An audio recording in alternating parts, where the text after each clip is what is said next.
I'm here to tell you once again about Rabbit Hole. Love this sauce. I've talked about them in the past. This is the Rabbit Hole Derringer, the Kentucky Straight Bourbon, finished in PX sherry casks. I love this sauce. What makes Rabbit Hole special, guys, they view bourbon as an artistic expression. Each of their original works of bourbon are made from one-of-a-kind mash bill recipes using specially malted grains. Every Rabbit Hole expression is aged in both charred and toasted barrels, okay? Including Derringer, especially this sauce.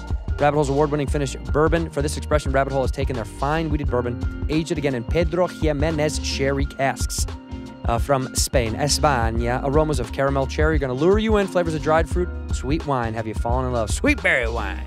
Derringer's perfectly sweet taste profile is the perfect sip to please both new drinkers and whiskey connoisseurs and purists. I got to tell you, this award-winning spirit scored a perfect 100 points at the Proof Awards. Delish. Won double gold at the prestigious San Francisco Spirit Awards and was named one of 25 best bourbons of the 21st century by Robb Report. It is very good. Pick yourself up some Rabbit Hole. If you've never tried it, this is one of the best out there, particularly this. It's very sweet and smooth, delicious. If you're first getting started or, you love the sauce all the time. You love the brown sugar sauce. Find a bottle near you at rabbitholedistillery.com, or you can go to rabbitholedistillery.com/drizzly to take $5 off your first order with promo code RABBIT. Once again, rabbitholedistillery.com. That's where you can find it in your local area. Go to rabbitholedistillery.com/drizzly. Get it delivered and take $5 off your first order with promo code RABBIT. Jump down the rabbit hole with me. Drink responsibly, will you? What up, Whiskey Ginger fans? Welcome back to the show. Man, we got a good one today. Tom Papa's here, the Papa. He's got a new book out. He's got specials out. This dude is nonstop making entertainment for you. I love Tom Papa so much. A brilliant writer, great comedian, great dude, great dad, great husband. What is he not great at? I don't know. Giving hugs? I love Tom Papa to death. Go check him out. Go check out his book. He is wonderful. I am also on the road. I'm jumping around like the comic I always want to be. On the road, baby. Go to badfriendspod.com, badfriendspod.com to see me and Bobby Lee on the road, touring all over this wonderful country. That's enough rambling for me. Let's go see me and Tom Papa. In here, we pour whisk, whisk, whisk, whisk, whisk. You were that creature in the ginger beard. Sturdy and ginger. Like vampires, the ginger gene is a curse. Gingers are beautiful. You owe me $5 for the whiskey and $75 for the horse. Gingers? Oh, hell no. This whiskey is excellent. Ginger. I like gingers. Ladies and gentlemen, welcome back to Whiskey Ginger. My guest today is one of my favorite people on earth. I said it for all my guests, but I mean it once again today. It's Tom Papa, the return of the Papa. I was going to give you bread because you gave me bread. Yeah. And I got to tell you, a little pissed at you about that bread. I talked to you about it on your show. Yeah. Mad, because it's hard to not eat bread with everything in the kitchen because usually I don't keep bread around because I will put it with a thing. I'll go, oh, I've got a little bit of something laying around. I bet I could slather some. Yeah, on that bread. That'd be easy. That's fast. Why not? Yeah. Yeah. I'm like, what do I breakfast? What am I going to do that's going to be a thing? How about just slice that and put it in a toaster? Glob some butter egg on it and butter. Yeah. Also, I didn't try your famous sardine mixture that you told me about. Sardine and smushed garlic. But I did do anchovy and garlic. Anchovy, sorry. The gentleman's breakfast. That's right. But I did roast garlic in the oven and use that as a smashed spread on your bread. Pretty good. Nice. Pretty good. And that bread's not as fattening as other bread. What does that even mean? That means that most of the bread you eat has preservatives in it and sugars in it. You have 00 flour. And this, no, regular flour. What's the 00 thing I hear The 00 about? is a very light flour that traditionally used for pizza dough. And a lot of really good pizza makers here in the States are saying it's bullshit. Right, because I feel like when I heard about it, and then I was like, this has to be a scam. Yeah. When everyone's saying it, you're like, something's afoot. Yeah. There's no way it's that good. It's kind of like how, like we're all drinking sparkling water by the gallons like I am now. Cannot wait to hear how bad this is for us. Of course it can't be, and then you're like, no, it turns out people are having strokes just out of nowhere because of the bubbles. The bubbles Something is going to us. affect us. 100%. Yeah. But that bread is just flour, water, salt, and yeast. And The old it school kind of way. breaks down its own sugars Yeah.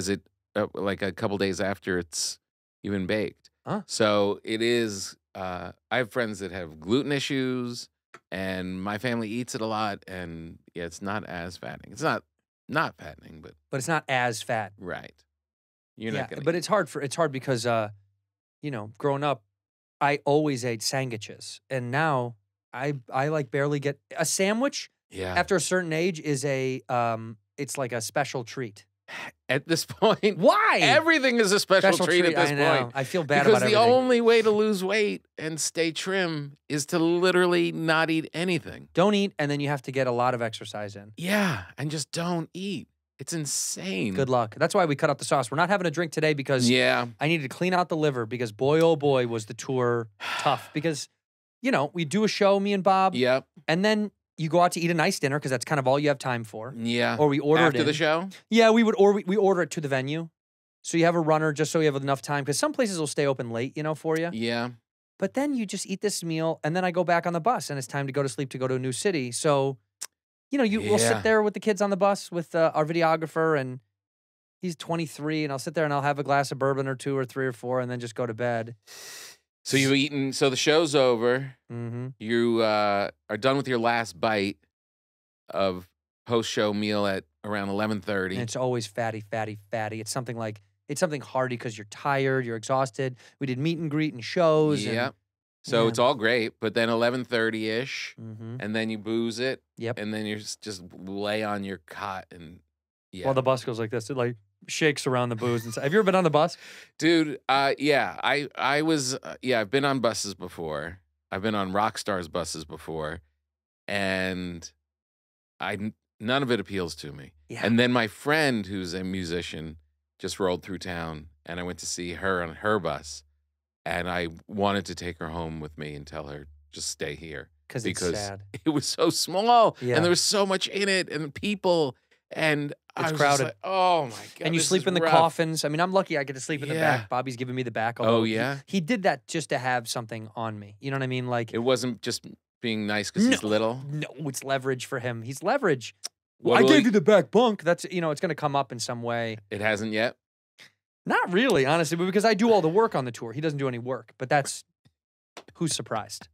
Who's Someone's got to surprised? do the work. Yeah, Someone's got to do the Someone's got work. to be the mole. Does he appreciate that you do the work? Come on, no. He doesn't even know you do the work, really. No, Yeah. even if I Because say he doesn't it, know what the work is. yeah, what's the work? To him, it's like, what do you mean? It's just we show up and do the show, right? No, everything has to be coordinated with the tour manager and the stage manager and the sound manager and our PA and merch and fans Yeah. and da-da-da.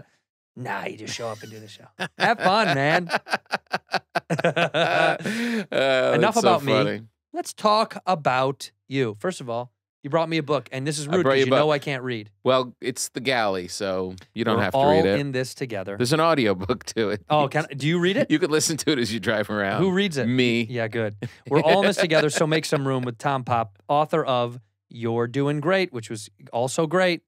And honestly, who did the forward in this? Because I didn't get a phone call about doing the forward to this. No forward. Really? Yeah. Bold move. I got some blurbs, though. Couple of blurbies? Couple of blurbies. Who blurbed it for you?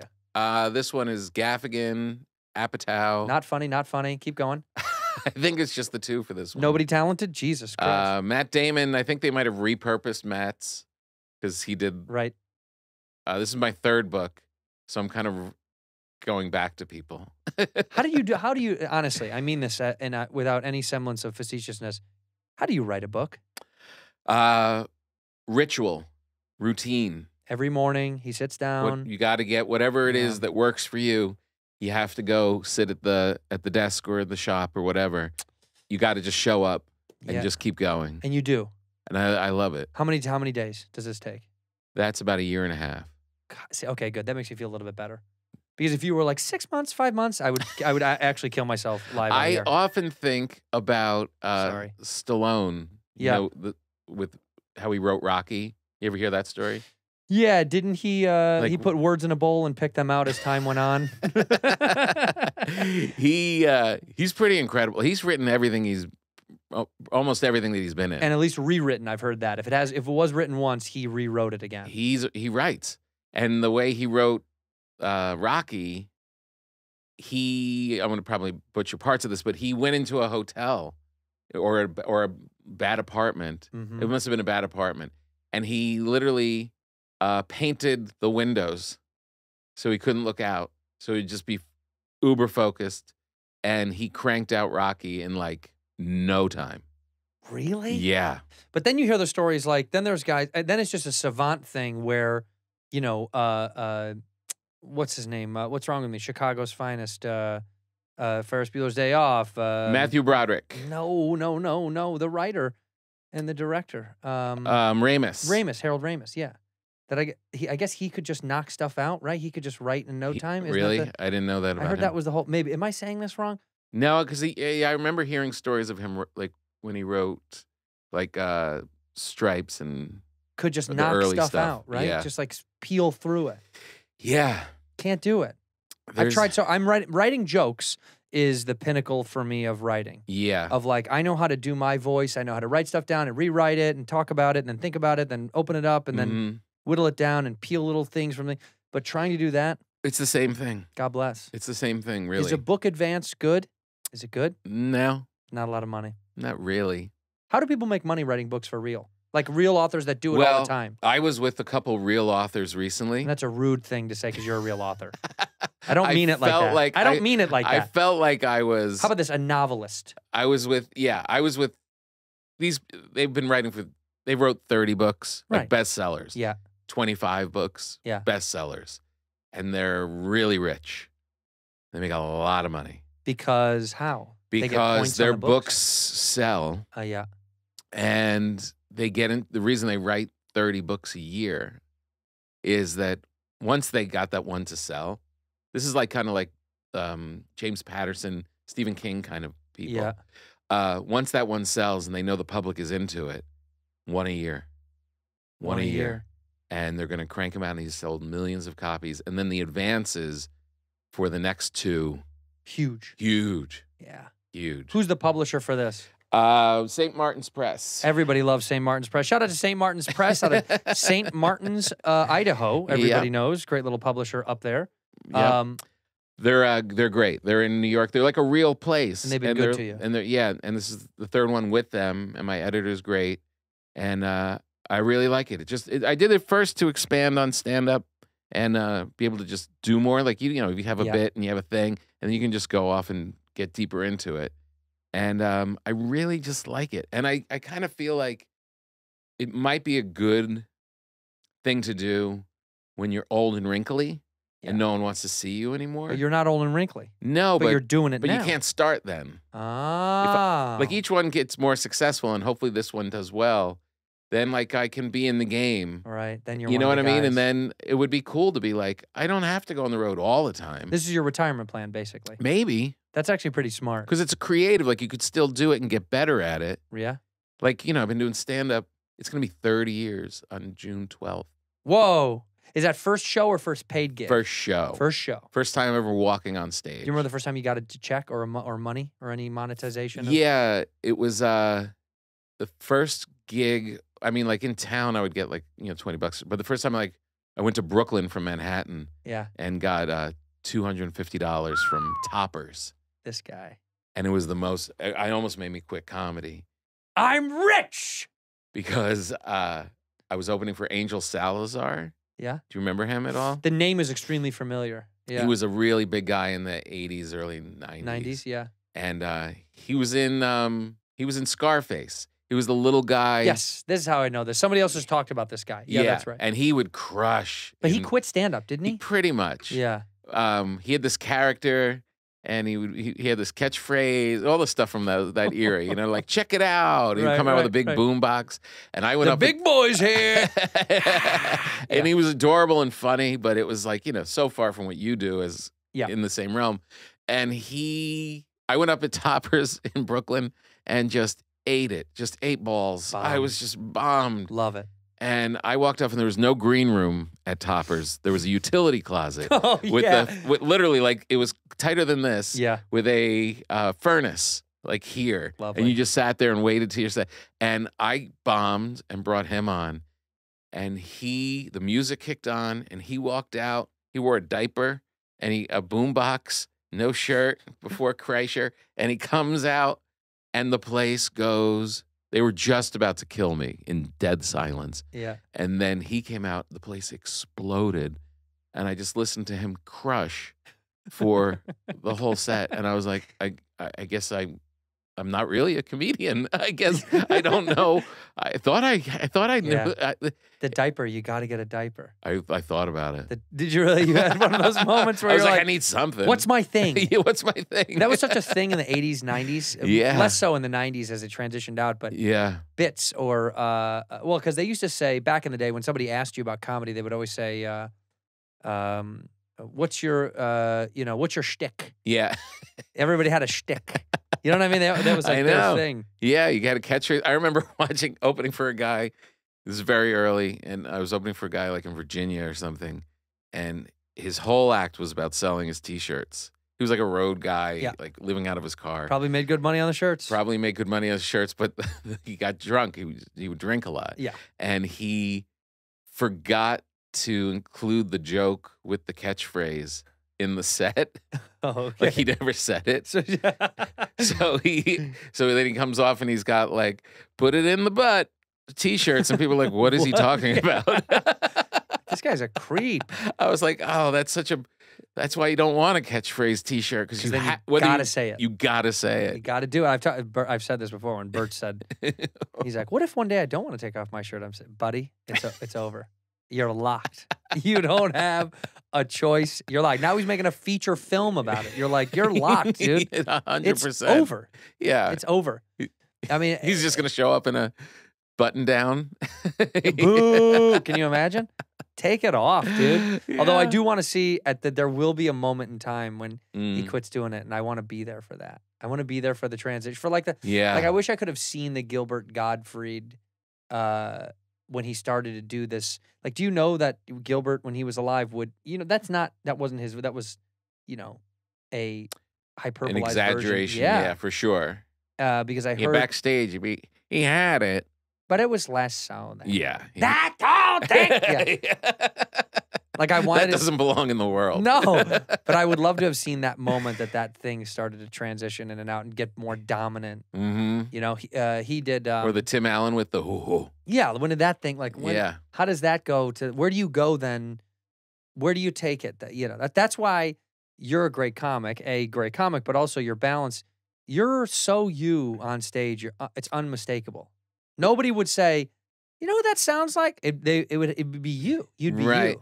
I was thinking the same thing about you when I was on the way over here today. Unmistakably me. Because I'm such a fan of yours in general. And then just to watch you on Dave, Yeah. which I'm only like, I guess I'm halfway through the second season. Yeah, we're on 2 now, yeah. Is Or it? no, we're on 3. You're on 3. I think. I have no idea. I'm in anymore. like the second. Yeah. And it's so you. Yeah, It's me. so your voice. Yeah. And when you were asking me before about like writing in your voice and stuff like that, do they give it to you and you make it you, or do Yeah. they know you? No, they So do know me, but they also like do the thing where, they let me do as much as I want of like manipulating and playing and Uh-huh. trying. And It's so it's still a character, but it's still, I get to just interject the way my brain works to him. You know what I mean? I still do very much. what things part that of I him would is say. not you? I would say Like is the character. I'm on the show. I have much higher moments of like, nervous vulnerability when I'm shunned. I'm way more defensive. You in real take you life. take things more personally on Yeah. the show. Yes. Yeah. Right. Yeah. It's like I'm sorry, you said you're more defensive. no. I'm more like I in real life I wouldn't let people walk on me as much as the character gets walked on the show. He takes the hits a little bit right on the chin, and he's okay with it. I hate that in the real world. Right. It's harder for me to like be sunned. Do you know what sunning is? No. Sunning is like a street term of like, it's when someone belittles you and it's like, it's all right, boy. Like you're like sun you. Like someone suns you like that. And I get sunned on that show a lot. Like I get kind of, Dave will say something diminutive and I have to just take it. Right. And in the real world, I could never, that would bother me. I would have to respond. Like this type A in me would be like, no, fuck you. But on the show, the character I have to take these weird lumps all the time. You do take weird lumps, but it's, from my point of view, it seems like you're taking them as a professional responsibility. Yeah. Because you don't you don't seem like a character who's like walked over. You No. don't see he's not a pushover. But I do say But you know, like this isn't my moment to do it. do it. I'm waiting to explode. I think in the 4th season, I murder him in cold blood. He says one wrong thing to me, and then That sunning thing. yes, son. Yeah, when you sun somebody. I've been sunned, and my wife and I talk about this epic sun. I didn't know it was called Oh, sun. I like can't this. wait Give to it to tell me. her. Yeah, when did you get sunned? I got sunned in Montecito, which is up by Santa Barbara. Beautiful. It's like Oprah, Oprah. Ellen. That's all I hear. territory. Oprah. Yeah, that's Yeah. Oprah's house. And we were out at this Mexican restaurant on the patio, small spot. There's a band playing, and we are the poorest people there times 1,000,000. Right. Everyone's looking at you like, how did you guys get in? Yeah, we're there for our anniversary. We go away for our anniversary rather than give a gift, and we're there staying at this very swanky place. We're feeling ourselves. We're in Yeah. Montecito. This is like, wow, look at us. We belong. And then you quickly realize that we don't belong. There's people like relaxing in blazers. Right, You know what I mean? right. That's cash. With big gold buttons Right. and those shoes that you don't know where they don't. Yeah, where do wear they come? socks. Where do those come from? Those shoes. I don't Who know. makes those shoes? Who makes those shoes and who says you can wear those? Yeah, those people for some reason are allowed to wear those. Everybody knows really, really expensive shoes. They look like they're very, very expensive. They shoes. look so expensive. Yeah, and they are. And they really are. Yeah. And they have a bunch of them. Yeah. And like if you had, like I saw a guy with Air Jordans on the escalator in front of me at the airport. And I was looking, I was like, oh man, 6 years ago, this guy was feeling himself. 6 years ago, Yeah. he was all right. Those were hot shoes. Hot and now shoes. they're just worn out on the sides and they're just beaten down. And he's, that's like, They've gone. hasn't been good since then. They've gone. That was the day. They lasted one whole year. Oh, poor guy. So who sunned you? So I'm, like I said, there's not many people. There's maybe like 6 couples kind of, and my wife and I, for some reason, I don't know if we hadn't eaten, but we get margaritas and we are trashed. I love it. We're trashed. That's my favorite is getting wasted on margaritas with an empty stomach. Like surprise wasted. Like, They sneak on you. We That don't- sugar, yeah, we it's don't, going to get you. we're not aware Uh-uh. how drunk we are. But we're just having a great time. We're in love. We're having this great time. And the band's playing, and the guy behind me is like a probably 65, 70-year-old, retired, Yeah. very wealthy looking gentleman, just kind of kicked back with his drink. And he's singing along. I don't know, it's Margaritaville or something. He's singing along or humming along. And I'm wasted, and I'm just having a good time looking at everybody. And I turn to him, and I'm like, how do you know the words to this? Like, did you grow up listening to this, or you just know it now? And he sunned me by going with his wealthy glass. He just went, have a good night. That is sunning you. Oh. Yes, that's sunning you. Oh, and it was just like, oh. That's like, be quiet, little boy. That's what he I'm said. acting like an asshole. But also a very cool way of doing it. If you're Great going to way- do it, that's just, have a good night, sir. Have a great I have night. no room for this. My bandwidth of idiots is completely full. In here, we pour whiskey, whiskey. Boy, oh boy, Dad's Day is on the rise. Okay, Father's Day is right around the corner. What are you going to do? What are you going to get him? You know? Got to go to Omaha Steaks. You got to get him an Omaha Steak. You know he wants a steak. He doesn't want socks. You going to buy him socks? Get out of here, man. Get your pops some steaks. Head over to omahasteaks.com. Use the promo code WHISKEY. Check it out. You're going to get $30 off your first qualifying order. Packages are going to include fork tender bacon wrap filet mignons, other gourmet grillables like air-chilled boneless chicken breast, burgers, jumbo franks, many, many more of the favorites. Don't forget to save room for dessert because it's a separate part of your stomach. Most gift packages come with 4 delicious caramel apple tartlets. That's what I was called in high school, a little caramel tartlet. I'm getting hungry thinking about all this good food. You got to check him out, whether he's your father, father-in-law, father figure, whoever he is to you. The guy who's always ready to step it up when you need him most.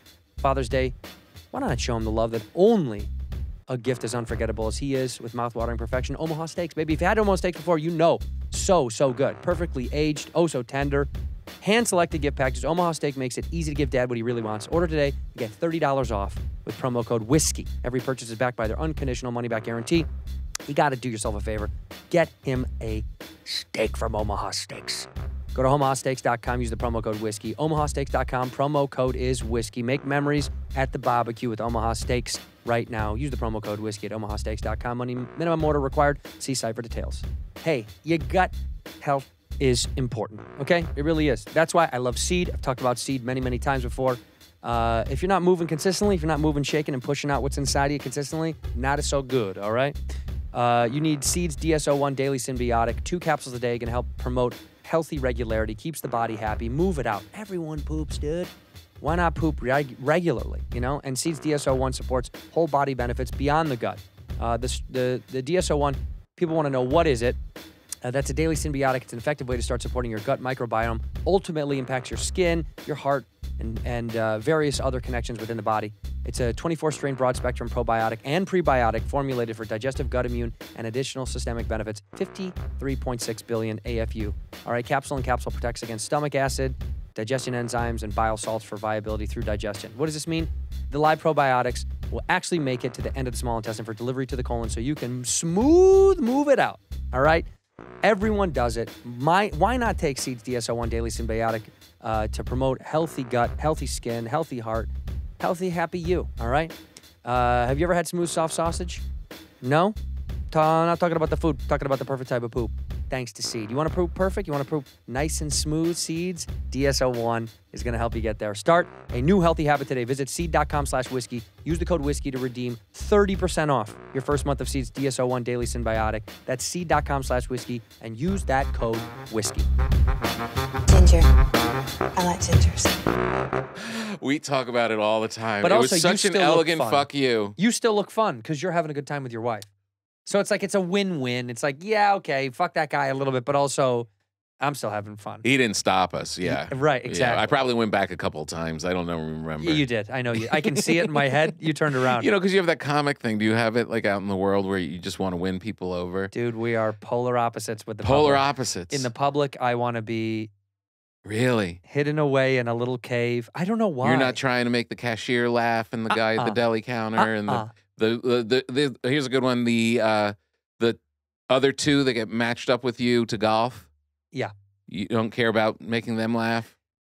No, I mean, I'd like to be friendly and fun. Uh-huh. But golf private, that's different. But when I'm out in the real world, Yeah.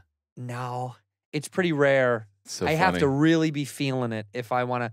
I like small little nuggets of gold. You know, like I like when a thing happens and a server says a thing and I get to make one little joke that I know she'll go, oh, This guy's funny. Yeah, that was very funny. I like laying in little tiny ones somewhere. Do you do the I'm dad not jokes? I'm not like no, I'm not dad jokey. No. But I want to win you over. If I would, my uncle and I would golf together. Yeah. And we would we would get matched up with. And this one time we were with these two guys who just weren't into talking. Just hey, nice to see you. Yeah. And my uncle was just dying watching me struggle for 18 holes To try to get them. To get them. Yeah. My whole game was effed because I was just like, I wanted to get them. You're like, and I boys, got come on. one laugh at the end. And my uncle was just like, I could tell he was like, there's something wrong with you. Yes. Yeah. Yes. Well, let me ask you this then. If you're on stage, do you not look at the audience? No. So when you're on stage and there you can see like the first row or two of the audience, you avoid looking at them? Years ago, I made the Interesting. transition for some reason. Something clicked where I used to look at people. I used to talk to crowds a lot. Yeah. Not anymore. I don't know why. I look into the abyss of nothingness now. Really? Yeah, because You don't feel those eyes on you? Like, No, I really don't. I really kind of Wow. look through them. And in public now, I don't. I don't know. I don't want to call any attention for some reason in public, which is ironic. I thought about this the other day. It's funny you're bringing this up. I wrote this whole thing down in my journal about. could be a book. We're obsessed with attention, right? Comics are look at me, look at me, look at me, look at me. But I am genuinely one of these guys. It's like, look at me only on stage. Please don't ever look at me off stage. What about social media? I fucking hate it. Yeah. I hate it. I can't do it. I'm so bad at it. Uh-huh. I don't know what I would want to show people on there. I know. What do I want to show? I don't really fucking know. The people who are great at it or successful by just the numbers have never think when they pick up their device like, oh, who wants to see this? Oh, that's oh my God. They never think that. The moment I'm about to post a photo, Yeah. I literally go, this is stupid, huh? Like every time I'm like, right. Who wants to see this Nobody shit? wants this, and why would they want this? No, I don't know what maybe something happened in my life where I started to just want less and less attention in the real world. And I'm also, Interesting. I pine for this bullshit of like, I want to be a normal guy thing all the time. I want to blend into nothingness. I don't want anybody to see me, you know, and I'm very marginally famous, but like when you see people that see you, it's cool and it's nice and thank you. Yeah. But I like strolling through the thing and being the nobody. I like it. You do. I like it. So you travel, for instance, you head off to the airport, you go fly somewhere, you're somewhere for a couple of days, you fly back. Yeah. Not one person says, "Hey, are you the guy from the?" Oh, they say a lot of them say it. If nobody says they recognize you, great. You're great. All good. Yeah. Meanwhile, and then traveling with Bobby Lee, it's the literal polar opposite. He loves it.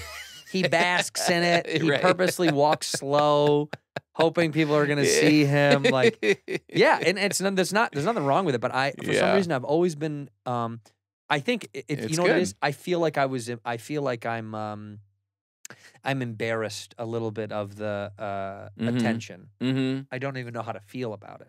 So when somebody's like, "Dude," my reaction is like, "Get out of here," and to like run away. I don't know why, man. I like saying hi if they're nice and polite, but you take it easy, huh? You like it. It's fine. I like it. Yeah, I like it because it's I like it as like an indicator that I'm there. They still like, know. Yeah, like Yeah. It's like an indicator. Like it's a couple. I don't need a lot.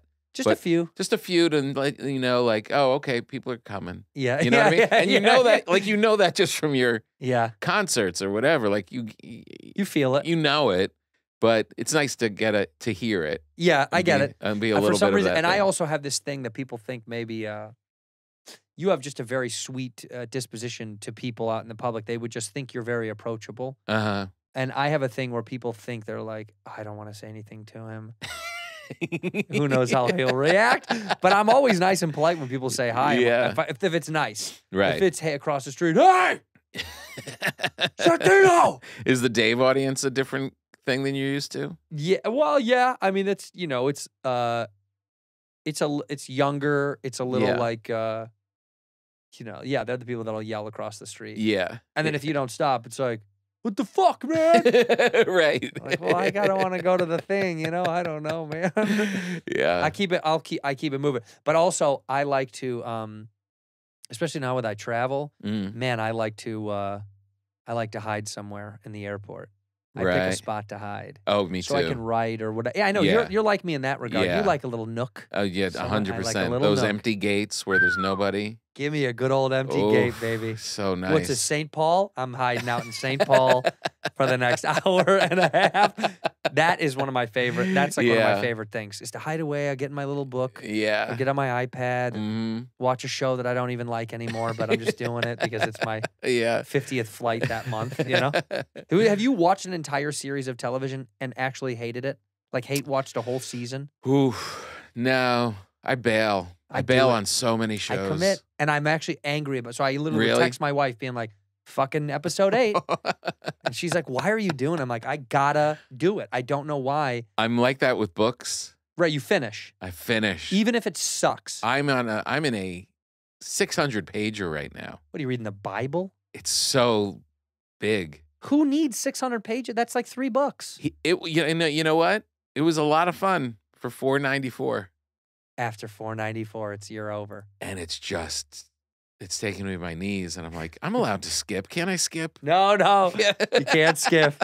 It's brutal. Where's the easiest place to read for you? Easiest place to read for me is in the house if no one's there. Yeah. A room in the house specifically that you like? I can move. I'll say why. I like my bed, wife does bed. Like office. I like bed. I can't read in bed. I'm on bed. It's too short. I'm a slow reader. I read a lot, but I'm slow. So like by the time I get into bed, What am I? I'm gonna get like a page and a half before That's I'm gonna nod out. That's why I can't do bed. Yeah, I don't even want to be there. Yeah, I'm I do thinking of- bed because my wife takes a long time to get ready. To go to bed. When she's like, I've got to get to bed, I know that's 30 to 40 minutes. Dude, that's so funny. Do Yeah. you have a bit about that? No. And you really should. Yeah. Anybody who lives with another person, you don't even have to be married. The moment they go, we should get ready for bed. And this has always been a discussion where I say, just because you want to go to bed, I don't have to go to bed. Right. We're two separate entities. But they like you to go to come to bed. If you're home, if you're not out doing shows and you're here, you can just come to bed.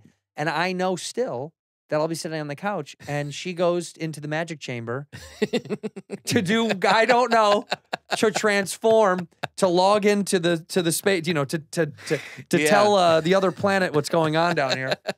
And then finally she's like, are you finally ready? And it's like, and you've watched a whole nother thing. I'm good. I watched another episode of a show I don't like while you were in there. I took the dog out twice. Yeah. Yeah. There is the let's get ready for bed thing that is. Yeah. It makes me think, like, am I an animal? Like, I brush my teeth, take a pill, and go to bed. What else? What else could I do? Apparently scrubbing, rubbing, flossing, scrubbing, reapplying, lotioning. There's a lot going on. Well, that's why they look better than us. 100%. But we're not supposed to look good. No. This is the way it's supposed to look. Yeah. That's kind of the greatest part about a guy is that this is it. Yeah. Yeah. There is not going to be a final touch. This is it. This is as good as it's gonna get. 100%. I actually love on set when I'm on set for something and they go final touches, and the makeup artist always will look at me and go, "It's okay," and walk away, which is like, I'm not gonna. Especially with full head of hair and beard, you're only dealing with this much in here. A little bit of eyeball and stuff, you got eyebrows on the top, so that's fine. Yeah, cover up a little bit of redness sometimes, but otherwise, you're like, you're not gonna make me. You're not going to transform me into Brad Pitt. Right. This is it. They know what they bought, you know? The funnier looking, the better. Yeah, honestly, you have a look, you got to have the look. You can't be, they can't make you kind of try to look sexy. The worst thing Hollywood does is make, and I'm not taking a shot at anybody individually, but there's people who are not that attractive, and they try to make them hot. Hollywood does a thing where you know what I mean. I'm not going to say any name. Males or females?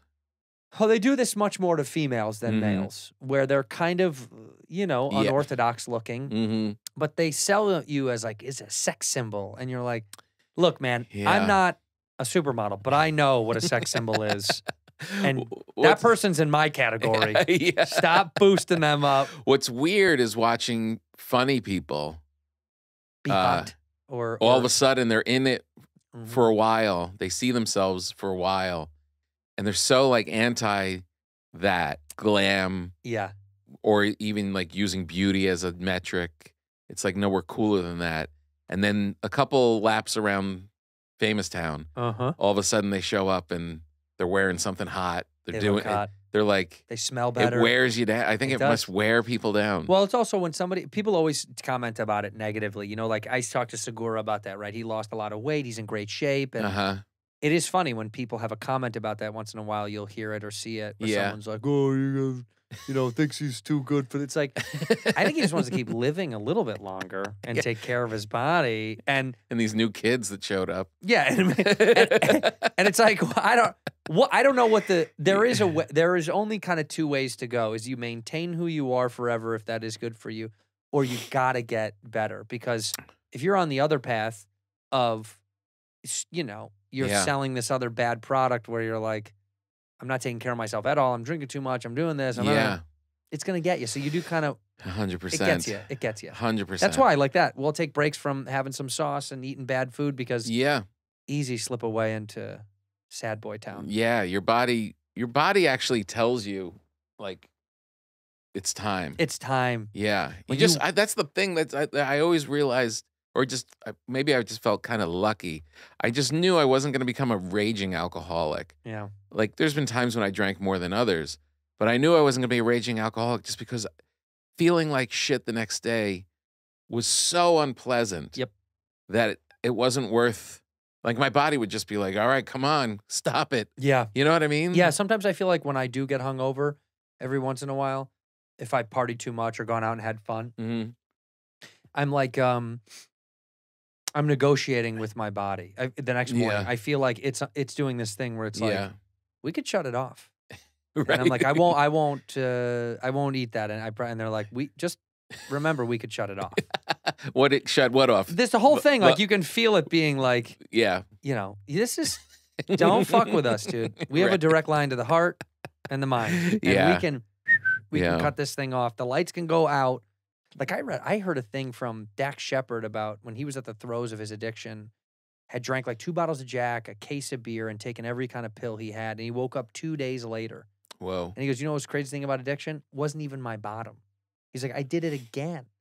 Whoa. And that's, I mean, shout out to him for his sobriety. That's great. But that also helps me go, okay, I'm okay. I just had a burrito after drinking too much the other night. Yeah. Like that was I felt bad about that. My cousin and I went to go get a famous burrito that I love in Arizona. And I was like, we're okay. I feel like shit, but we're okay. Yeah, this is our like Led Zeppelin moment. yeah. Their peak is. How insane did they get? Then they ate a burrito at 12 o'clock at night. Yeah. Yeah, when I hit when I went to bed at 1 o'clock, I was like, "You're a lunatic." Man. Yeah, this is I'm scared for you. I know. But late night burritos were a thing that I used to love doing, and now can't do it. What's your late nights? What's your late night sucker food? I've been really dialed back on the late night. Like I used to eat late all the time. Yeah, no more. No, you're a good boy. You don't sneak to the fridge sometimes downstairs? No. Wow. No, at home, never. That's incredible. At home, never. See, home is where maybe popcorn if my daughter rolls through, but with a bowl. But it's really on the road because your schedule's so screwed up, and a lot of times there's not time to eat before the show. Then the show's over, and it's like your only time for joy before you start feeling the pressure of another show is like that night. That is true. And it's like it's hard not to eat then. Oh, and snack. Yeah. Snacky bullshit. Yeah. Yeah, snacky bull. When your kids are around the house and you're writing your book, do you have to tell people? Do you have to do the thing where you're like, you have to leave me? Everyone has to leave me alone and go away. Yeah. If the door's shut, then that's fuck off. Then yeah. Wow. Which everybody breaches. I was gonna say, that's got to be cracked multiple times. 100%. But my kids are older now. They're like one's in school and one's. Yeah, they're young adults. Yeah. They know, but they get it. They don't even want to come in. Right. What's he doing in there? Yeah, right. Writing a book? I mean, that's just endless, them mocking you. Yeah, exactly. Do they like your comedy? I don't know if they like my comedy as much as they do think I'm funny.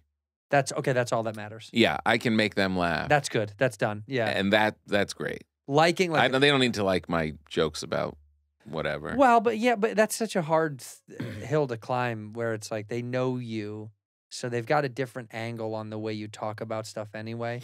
So it's impossible when someone's like, your parents proud, or your wife, significant other, or your kids. Whenever people ask that, it's always like, I think they love me and they're happy that I'm funny. Yeah, 100%. They don't know how to like this the way they do know how to criticize it. That's for sure. Yeah. Yeah, that's the one thing that like family members will be like, the kids I didn't like don't. that joke. Yeah. It's like, well, okay. Yeah. The kids don't really comment about the act. They don't. No, my wife will, but not the kids. Has she ever helped you? Like, she ever punched up stuff? She was a comic. Oh, that's right. Yeah, you said that. That's right. So sometimes she does? Yeah. Do you like that or no? Yeah. She gives you good tags. But because she's a comic, if I don't use it, she gets mad. I'm like, I know, but the joke's kind of over, and we don't really need it. Yeah. And she's like, well, it's not over. Yeah, because I would have made it better. She won't give it up. She'll keep coming with it. The best thing about being around her is she's just funny. She's not a comedian anymore, but she's still a comic mind. So I'll just watch her, like, shitting on people or doing whatever and saying very funny things or having an insight about something that's going on culturally, and I'll quietly just steal from her. Oh, that's good. Yeah. Like her insights are really good. Your next special is called Quietly Stealing from My Wife. Yeah. Yeah, that's wonderful. Yeah. That is true. The kids don't have like a real opinion on it. Like my daughter came to my taping of my last special and she said it was good and that was it. Like, and it was good. And I didn't ask her any specifics. I didn't, my other daughter saw me like 2 summers ago in front of a really large crowd. and it was the first time that she which is great. Like, dad leaves and does his thing, but what that thing is, who knows? Right. Really? Yeah. I know he's a comedian. Or who cares? I for see it them, on maybe. right? Yeah. But when she saw, she like kind of curled up on me after the show. Oh. She was kind of thrown by what this thing was. Like, why is he talking to all of them? It's kind of great. It was very cool, and it was like we never talked about it or anything. But her affection or just kind of like wanting to be familiar. Yeah. Was like, it was like seeing your dad without a beard after he shaves his beard. Nightmare. And you're like, what is this? Are you still my dad? Right. It was kind of that. Are you moment. leaving us? Yeah. Do you have another family and this is just this is a way to get out? Yeah. No, it is true. There was those moments when you said that, like, dude, when my wife when she drops little tiny bombs, they're so powerful because she's quiet and she's, Yeah. but when she does say something, God, is it true? It's like, right. oh my God. There's also moments I realize that I'll find myself doing at home that they're monotonously funny, and I don't really use it in my act at all. I don't really take stuff from home into my act. Really. Yeah. So You're right. I had a moment the other day where I don't think I'd ever do anything with it, but it was just, I wish I could record what I looked like because my dog, they're doing construction next door. Yeah. And my dog is she hates the rumble of like when a thing is pounding, right? Like some dogs can like hear stuff and not, Yeah. she hates, like it freaks her out. Yeah. And I always say she's too low to the earth. That's why her ears are right there. You know what I mean? She's like dragging the ground. But she panics and freaks out. And she wouldn't eat, breakfast. She wouldn't eat. We'd put the food out and she just didn't want to eat it. And because I could tell she was just kind of too anxious to eat. So the other day, multiple times I'm trying to get her, come on. Mhm. Nothing. So I get down on my knees and like on all fours, like a dog. And I'm digging in her bowl with my fingers of all her chopped up, gross food. And there's little pieces of chunks of chicken. We put real chicken in it because she loves real chicken. And I was hand feeding her, and she would take it and then sit back and wait for me to dig in there again and do it like like royalty. And I started cracking the fuck up at myself to think, man, if there was a video of me hand feeding this dog and her waiting to be ready, like, that one, thank you. And I was like, this is the comedic world that I miss at home, that I know, because she caught me doing it. The point of it is she caught me doing it, and she walked up quietly where I didn't notice she was there, I guess. I mean, maybe I thought she was around, but wasn't staring at me. Yeah. And I stopped and looked up, and she just goes, real sad.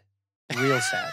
Like, and I don't know, I'm like, are you making fun of the dog or me that it's sad she won't eat unless I feed her, or am I just a pathetic loser who succumbed to the dog's anxiety? Either way, it was all of the above. I was cracking up. Real sad. Just real sad.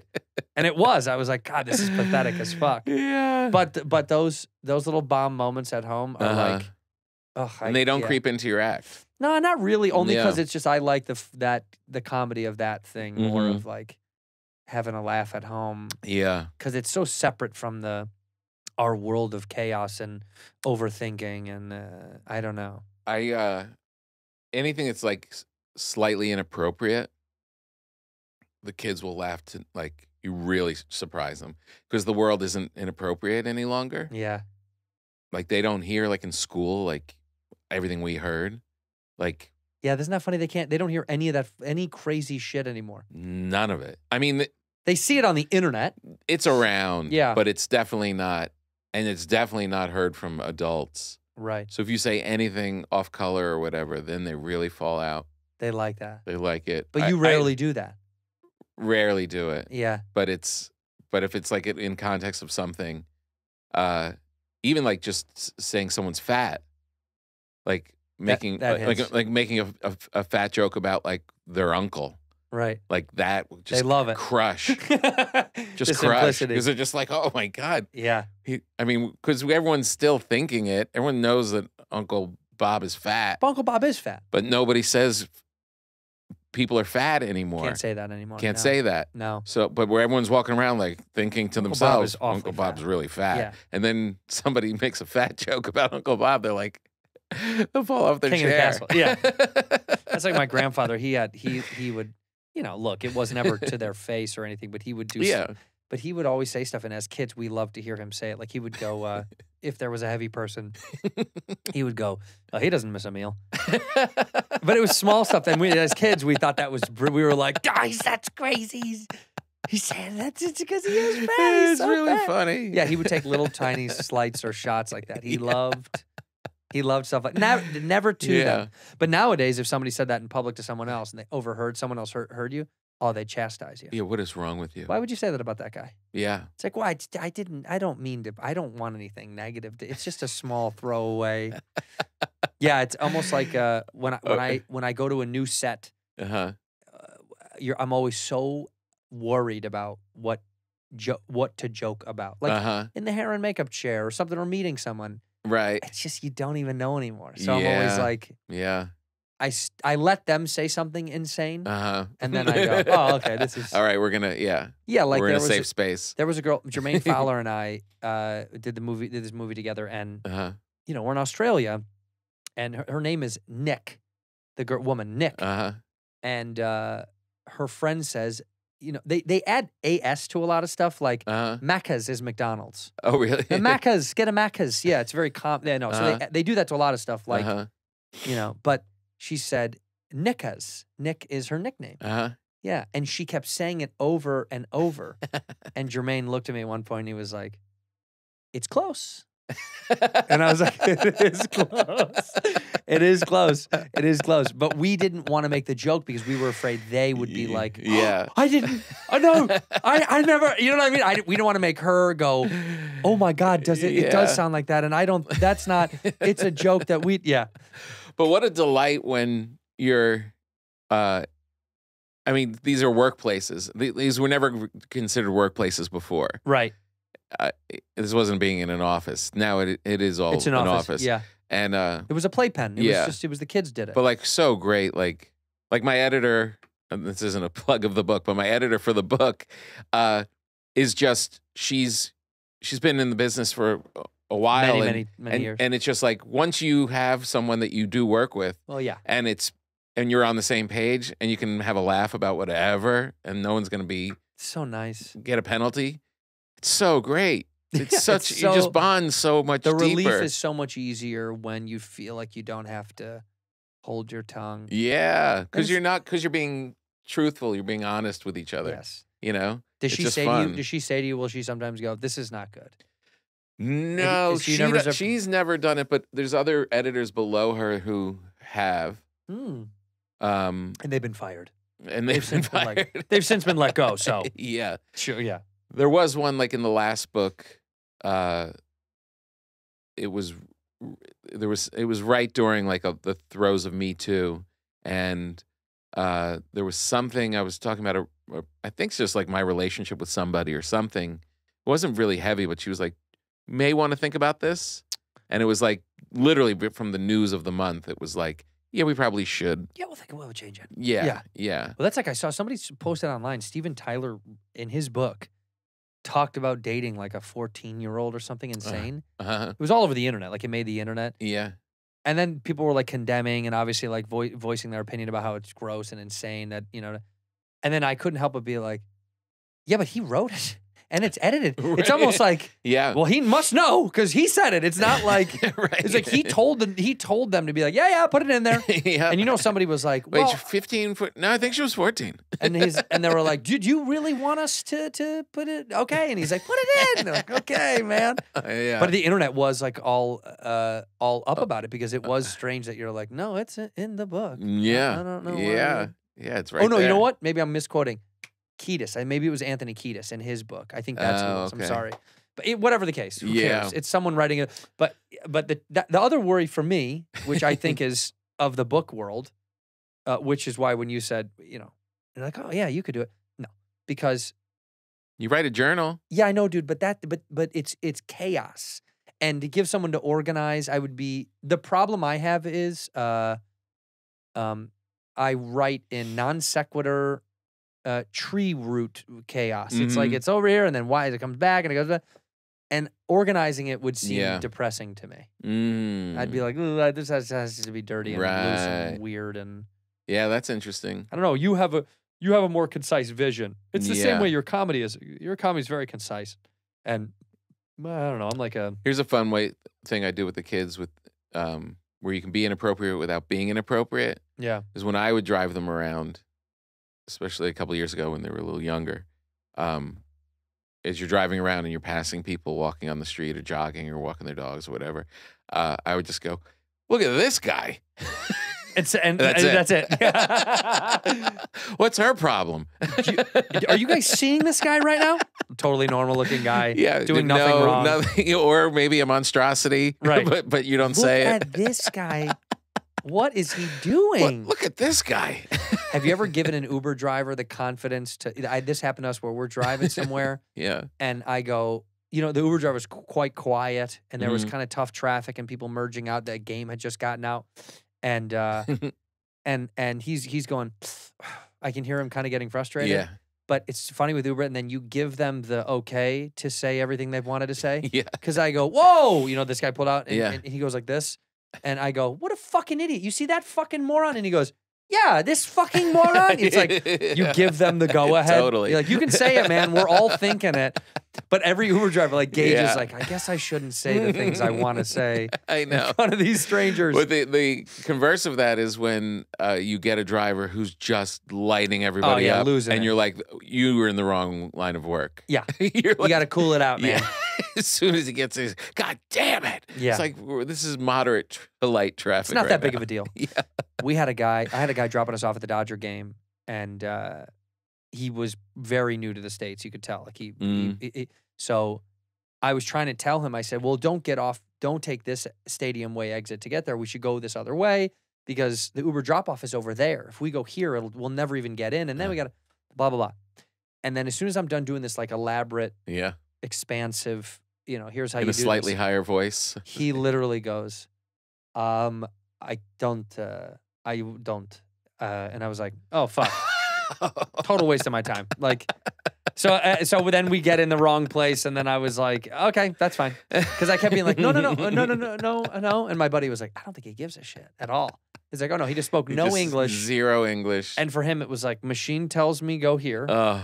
And this is the game I'm gonna play. Right, exactly. That's it. What a Machine- nightmare for him. Yeah. Like have to go into Dodger Stadium He traffic. seemed to not give a shit, to be honest with you. Oh, He was just really? kind of like, whatever. And then at some point I go, we're getting out. We go out.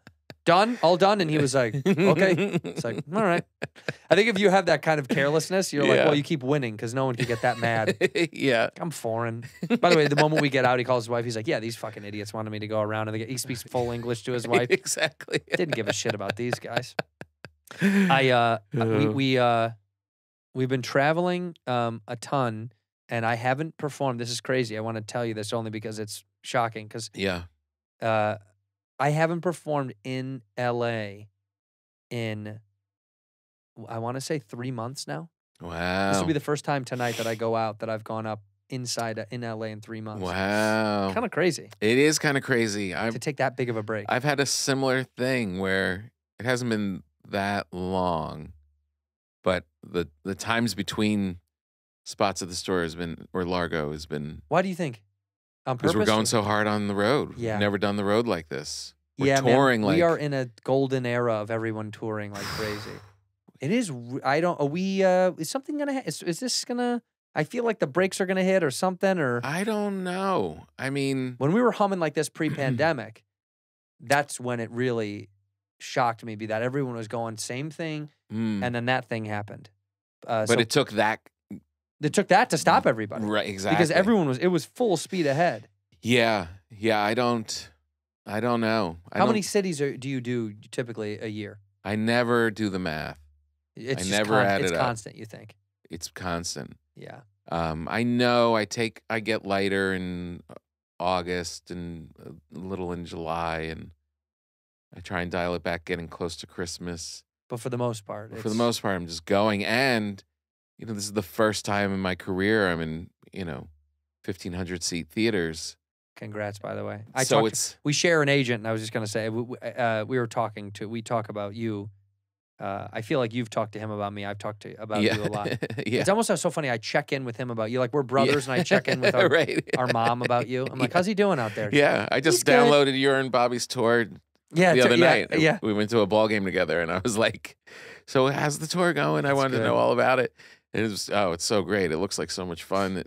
But I think that you're playing these places that's what you wait your whole career for. Yeah. So it's not like we can dial it back now. No, that's the one thing I think I learned as I've gotten older in the game of comedy. Where when I was young, I think we all used to think like, once I blank and I'll be able to blank, blank, blank. Right. And then you get here and you're like, you have to work way harder. It's not like you're turning it down. No. It's inviting more of the chaos. Yeah. But there wasn't ever a moment when I'd go, this is good. So I guess it's good to not have complacency in our business, but also there is no end to up, as they say. That's it. It's like, like Bargatze.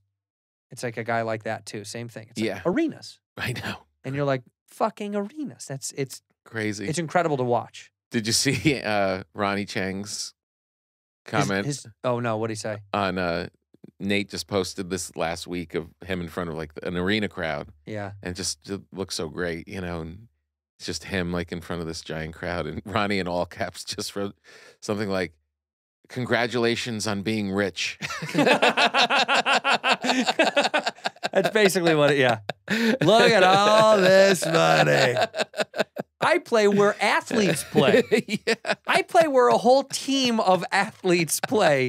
Me, just a guy.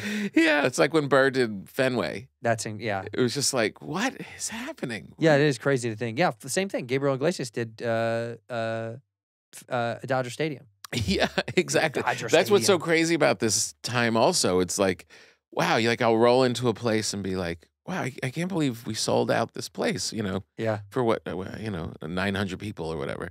And you're like, wow. And they're all like, good job and thanks for being here. And you're feeling like, yeah, I did it. And they're like, Nate just played the arena across the street 2 nights in a row. 2 shows. I was like, good for him. I got to feel good for 30 seconds. Yeah, they take it away. They give you a cake. They're like, we bought him a car. Yeah, we gave him a car to crash while he's here for 4 days. That's what it felt like. I saw Chappelle in Australia. They came in, and Donnell, I went and saw them play the arena. I played a little tiny club in Australia just to work out and have some fun. Yeah. And they played an arena, a proper arena. Yeah. And when you step in there, it's overwhelming. I went and saw Sandler, same thing. He played in Detroit. We went to him, watch him do an arena show. It's becoming rock star stuff. Well, that's what I was just going to say. I talked to a promoter in one of the cities, maybe Chicago. Yeah. And he said it's all comics. He said the comedians and the podcasts are booking. They know their business. They have their tours planned out and they book everything. And that bands can't even get the dates. Good.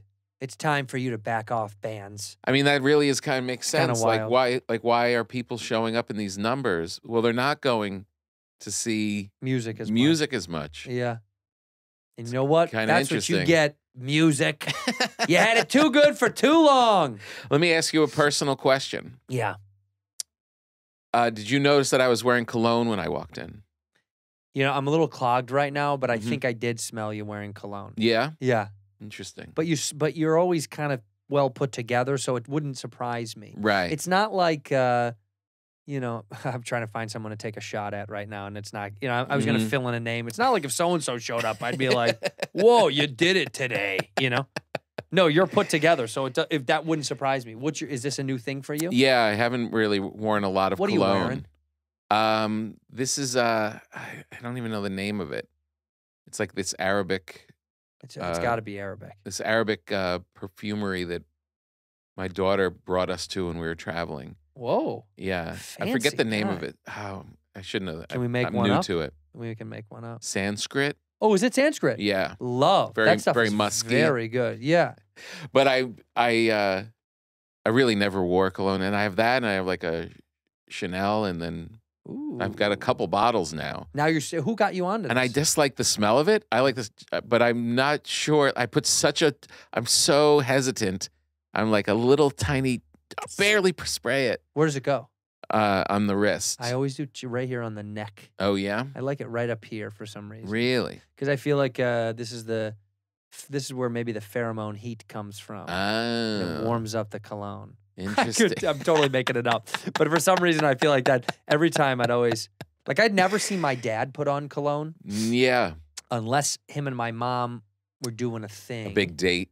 Yeah, Anniversary. and then I think he would sometimes wear Polo, Uh-huh. old green bottle. Yep. But he would aftershave actually more than cologne, but it smelled the exact same. Right. Because he had the both. Yeah. If you bought the thing, you got all 5 bottles, you know? Yeah, And they were like that's right. Matryoshka dolls, you know? It's like you got the Polo, this, that, that. But Yeah. he would mostly put on a little aftershave sometimes down here. Mhm.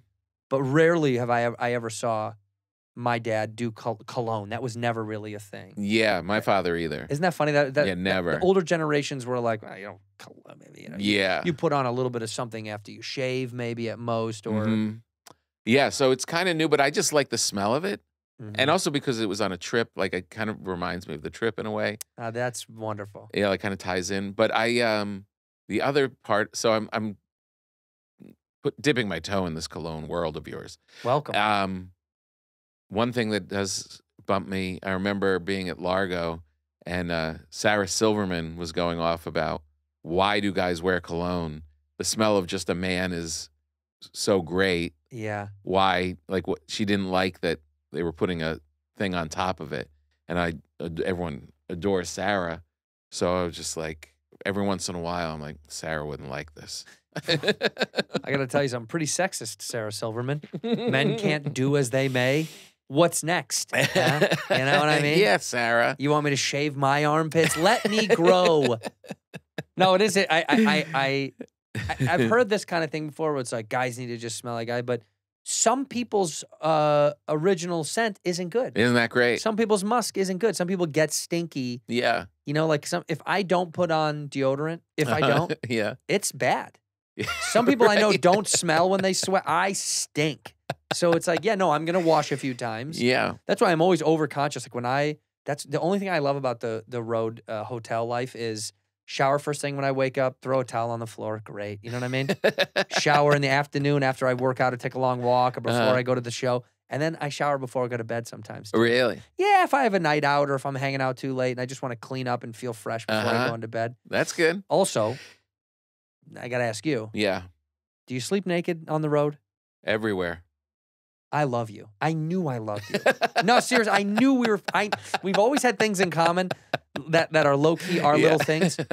I sleep naked. Yeah. And I had a discussion with a group of friends. Yeah. And they were like, in hotels? I'm like, yeah, what do you mean? Those sheets are clean. Right, exactly. Those are clean sheets. Yeah. It's not like I'm rubbing myself on the comforter. It's a sheet that divides us. Yeah. And those sheets are changed every time I leave. And your body is much stronger than your head, and your head, with all its openings, is on pillows. Which pillows creep me out. Yeah. I'm not gonna lie; those are kind of. Every time I tuck a pillow in between my legs when I'm on my side, I laugh that I really have the ability to think I'm the first guy in this room to do that. I do the same thing. I literally pick a leg pillow and a face pillow, and I'm like, we should tag this for the next guy that comes in. Yeah. These are the leg pillows, face pillows. That's the only thing nice about fancy hotels. Yeah. Is you can request new cases, which I've done before. Oh, that's smart. Yeah. Have you? Rarely, but I have a few moments where I'm like, these kind of look. I should ask, and they will give you new pillowcases. Yeah, they're not doing that at the Days Inn. No, they're not. Or you lay down and it smells like someone else had cologne on. Yeah, that I don't like. Oh, okay. Yeah, the Days Inn. They just fluffed these pillows. Yeah. Just a little two shove. That's here's a karma thing I'm doing in hotels. Oh, I like this. No one works harder in the hotel than the housekeepers. Fact. Yeah, fact. You just see them with their carts and just exhausted. And they never complain. Never complain. They just do it. You never even see them. Okay. And, Good day. Tipping is great, but I straighten up before I go. Okay. You and I are the same up. guy. To the point where all those towels that I'm using, I bunch them together. I put them in the tub. I bunch them together, put them on the thing so she doesn't have to bend over. Down in the tub. I'm rude. Fuck, man. That was you showing me up. I always bunch them together. Yeah. The rooms I never leave. I'm never like a guy who's like, Some Yeah. people get in the room and the suitcase is like, boof, it's everywhere. Yeah. I live out of the suitcase. Yeah. I usually stay in it, so I don't Yeah. make a much of a mess. Isn't it amazing though how much the poof comes out of like your backpack, just the cords and the. Well, backpack is for poofing. That is Yeah. a poof bag. It is That's kind of going to end up remarkable. everywhere, wherever it needs to And be. the more tired you are, the more just. Yeah, it's gone. Notebook here, pens are there. Yeah, no, it does. It Yeah. explodes. The suitcase I live out of. So do you tip every time when you leave the hotel? Oh, You yeah. leave every day a tipper at the very end. At the end, because Thank a lot God. of times I'm not letting them in. If it's a nice hotel, Yeah. and they've got their system down and Yeah. they've got a big staff, I like to come back to a nice crisp room. That would be Same. good. But like at the Days Inn, kind of whatever regular Marriott, I usually don't have them come in Me too. Yeah, usually not. and come. You're only there for a day or two, and so I don't tip every day. I'll tip when I leave. That's what I do. Tip at the end, and a nice small tip, nothing crazy, just like $1,000 or $2,000 typically is what I put down. Yeah, A couple grand yeah, a couple grand in here and there. yeah, You know, if it's a nice hotel, 4 or 5. or a watch. Yeah, sometimes I'll leave a watch. Yeah, sometimes I'll just leave it and let them know, hey, love you, great Yeah. job. But I really believe, like, for them to walk in, the number of times they must walk in, and it's just like, God damn it, and it's a nightmare. a nightmare. You know when you're walking beer past, cans, when spilled shit. you're wheeling past a room on your way out of a hotel and you Uh-huh. see the doors open on Yes. a Sunday, yes. and you're like, Jesus Christ, what do they do to that woman? Exactly. What do they think was going to happen? So just the idea that this woman who's away from her kids yeah, can open the door and be like, oh, I just have to do this, this, and this to this room. easy money. Yeah, I gotta believe that's I was shamed recently, and this is interesting. I want to get your opinion on this. Okay, I like tipping. I've Mhm. always been generous. Most times I'm over generous nowadays because you kind of have to. Yeah. Particularly if they know who you are. yeah, Like I said to my dad, I took my parents to a restaurant in Australia. The staff knew me. The manager knew me, and all this stuff. yeah, And so, he saw me writing down a number, and he was like, it's very nice. And on the way, and I went like this, like, I'll see you outside, And then I go outside, I go, I don't have a choice.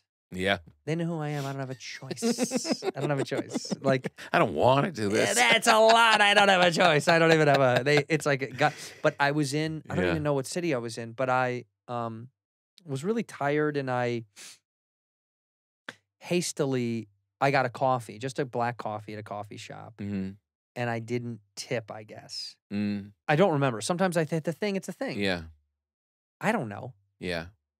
But someone had commented, and I never really see comments anymore. And I saw one. It's like, you should have tipped. And I thought, In your socials? yeah.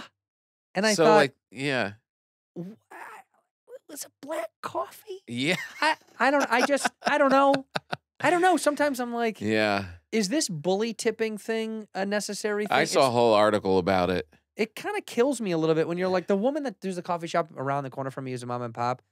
And I don't do it every time. Yeah. But I do tip her a bunch because I'm there a bunch. Yeah, But also, it's a weird world that we're like, coffee here, it's there, $4, and Yeah. then you will give again more. Right, yeah. And you're like, I guess. Or tipping just like in a grocery store, like in a not a supermarket, but like a bodega kind of thing in New York. Yeah, Like, it pops up on the thing. Now. yeah, you want to tip for what? What did I?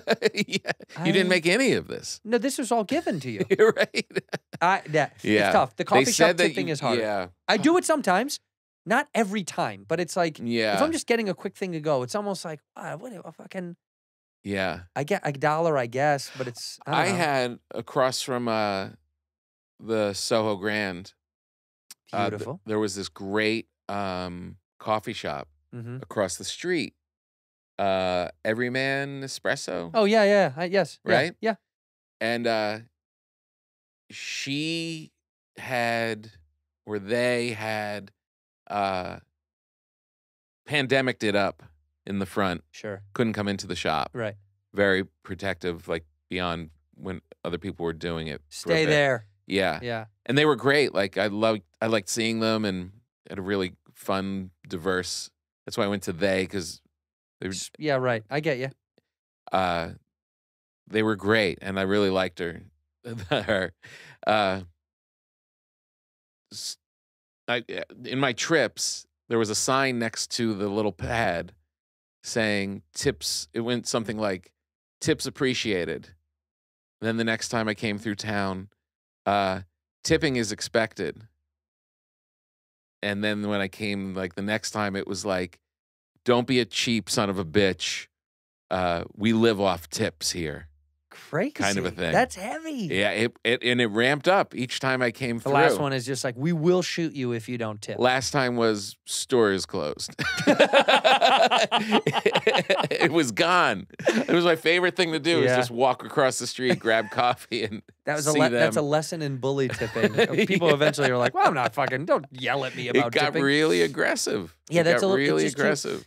It's that age-old argument of like, I worked at McDonald's when I was 15 years old. Like, we don't get fucking tips. And we work like dogs. Like, and they treat you like shit. You get treated like shit. Yeah. Customers are always like, this is a fucking... And you're like, sorry, man, I'm 15 years old. I'm barely breathing without my parents near me. Sorry, your fries are fucked up. You know what I mean? Like, I know. These are children that are basically doing like slave labor. Yeah. And you got paid nothing. And tipping was actually... against, we couldn't take tips. Oh, really? It was, and if you got caught, you would be get in trouble. Because sometimes an older guy would be like, here's $1, kid, or something. Right. And I'd be like, oh, we're not allowed to take tips. I mean, I don't know what it's like now, but back then at McDonald's, you couldn't take tips.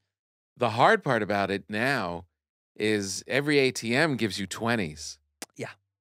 And Gotta give it you don't 20. usually break your cash when you're out and about. It's usually cards. Yeah. So then somebody holds the door open for you, and you go to tip them. You know, just getting out of the... You're getting a 20. He's getting a 20. You're just dropping 20s everywhere you go. Unless you're going to go, do you have change that I can give you for that? No. In that tipping article, when they were talking about, like, is this gone too far and something, they said that you have... This is such a ludicrous suggestion. Before you travel, go to the bank and get small bills. Just in case, right. In case, so you can do all that small tipping. But... You know what it's like getting ready to go on the road. Who's making a trip to the bank? Yeah. I'm I've got so much to do today. And then go to the bank. Yeah, my wife and I are gonna get dressed up and hat in hand, go sit down and talk with the teller. Yeah. We should. By the way, we should revert back to going to banks now. Just because I don't know what they're doing over there, and I want to check in on them. I know, because I know they're goofing all day long. Nobody's going in. When is that time you literally went into the bank? Yeah. I don't know. I can't. We used to go, and this is we used to go when my kids were little. Yeah, we would go to the bank all the time. Yep. The teller knew our kids, would watch them grow. I haven't been in the bank in 10 years. I don't know I can't. I'm trying to literally think. Yeah. Yeah, I don't. I mean, need forever. To go. What am I going there for now? Yeah. We do need to start checking in on our banks. 100%. Berbiglia had a funny joke about that. About checking in on your bank? About like what's going on with my money back there? Yeah, like if you went to, I forget what it was. He juxtaposed it with like going to like a coffee shop and being like, "You have coffee? Yeah, maybe." Yeah, that's so good. Yeah, we're supposed to. Yeah. And legally, we should have it. But it's going to, we don't have it now. We'll have somebody else's coffee for you to have soon. Right. I read a thing about architecture, and they were talking about banks. Like, banks used to be designed. Beautiful marble. Yeah. Like, this is a fortress. And inside it, indeed, behind this giant safe, is the money. Yeah. Now it's all a little kiosk on the corner that used to be a nail salon. Right, yeah, right. Because, yeah, maybe. Because your money's not really, it doesn't exist. Money's blips on your phone. That fucks me up. That fucks me up, too. It creeps me out, too, to think that these, when I do sometimes check my statements or something online. Yeah. And I'm like, this isn't it. This is just a design of a machine, and it says a thing, and then I hope that this is real. Mm-hmm. And then someone could just go, it's all gone. Yeah. And then you're like, well, I guess that's the end of that. I guess that's why I keep a little bit of gold. Do you? Yeah, I do. That was an old suggestion. Keep some gold. So I got to get a little bit of gold. It's not a lot of, it's a little bit. It's like a little tiny. Yeah. Because I think maybe that'll be, what happens when, I don't know. When all your money's gone, where do you I have you go in the garage, barter. you get the gold out. Just to barter with. And then what do you, I don't even know. What do you do with it? Smelt it down. Go around to the towns and people don't understand what to do. Food, gold for food, food for gold. That'll be the new store. Food for gold. Trade in your gold for bread from Tom Papa. Papa's bread. You have a skill. See, you have a skill. You'll be fine. You can make stuff. I can. I'm out. I'm done. Yeah. They'll look at me. I'll have a couple of jokes. I'll get through a couple of dinners with strangers. Like if we're apocalyptic, if it all happens and we all, they'll like me for the entertainment purpose, and then after that, I'm absolutely done. They're like, "Can you contribute physically to society?" I go, "Well, I help build, but do you know how to?" No, well, we don't have time to teach. Gone. Yeah. I maybe get 3 days in the apocalypse. You're Breadman. You're immediately Breadman, and your name will be Tom Breadman. Really? Yeah, you'll have to go to Breadman. Oh, jeez. Sorry. It's a lot of work. Sorry, Mr. Breadman. It's a lot of work. This is your And then when the people future. complain about it. The bread's not that good. Yeah. You're gone too. Isn't that for the best? Yeah. At the end of the day. At the end of the day, what is this place? Yeah. We didn't want to be around anymore anyway.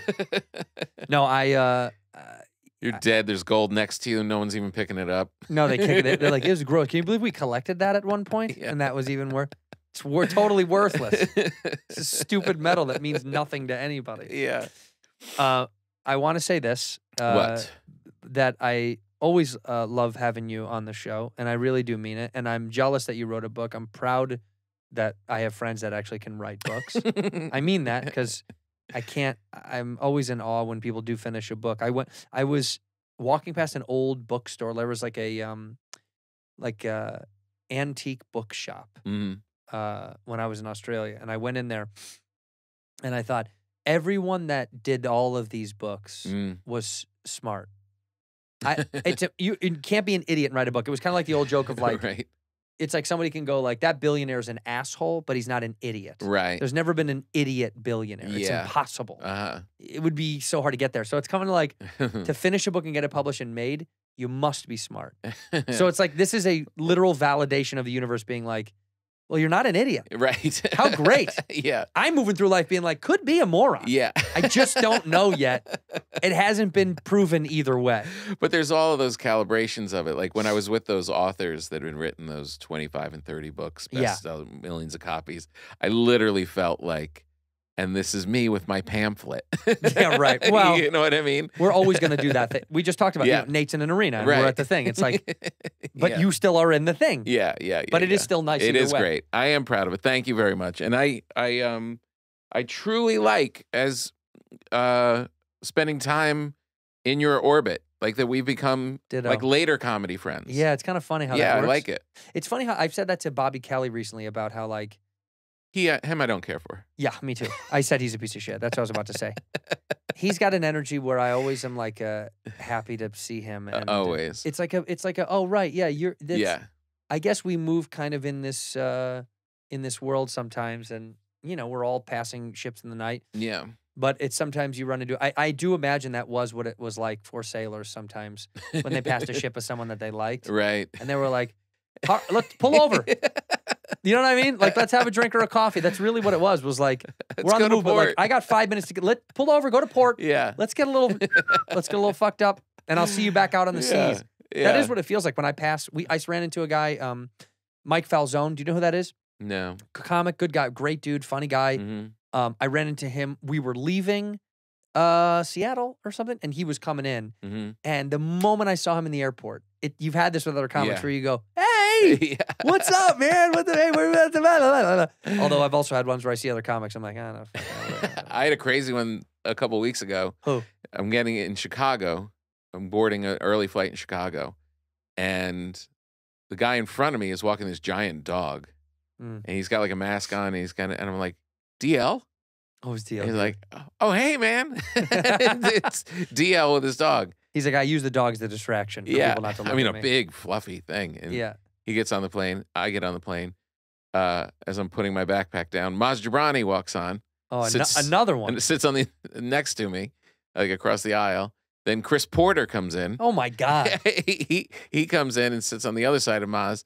And we're like, geez, look at all these comedians. And then, like, just like on cue, like in a bad sitcom, we're like, who else is on this plane? And then Cedric the Entertainer comes on in a full red jumpsuit. Velour jumpsuit? Yeah. With a hat. Hey, guys. Holy shit.